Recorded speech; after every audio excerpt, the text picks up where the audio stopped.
वज़ीर आज़म ने वज़ारत दाखिला और खारजा को अरशद शरीफ के मामले की तहकीकात का हुक्म दे दिया। मैयत की फौरी पाकिस्तान मुंतकिली के लिए इकदाम किए जा रहे हैं। वज़ीर इत्तलात मरियम औरंगज़ेब की मीडिया से गुफ्तगू। इलेक्शन कमीशन ने तोशाखाना रेफरेंस में इमरान खान की नाअहली का तफसीली फैसला जारी कर दिया।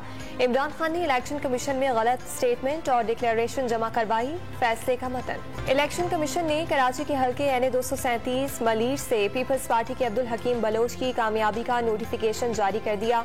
इमरान खान की 6 हल्कों से कामयाबी का नोटिफिकेशन जारी न हो सका। इस्लामाबाद में अरबों रुपए मालियत के प्लॉट की खिलाफ ज़ाब्ता अलॉटमेंट का इंकशाफ। ट्रस्ट को औने पौने बेचे गए प्लॉट पर निजी स्कूल तामीर। ट्रस्ट का प्लॉट कारोबारी मकासद के लिए इस्तेमाल किए जाने पर नोटिस भी जारी किए गए।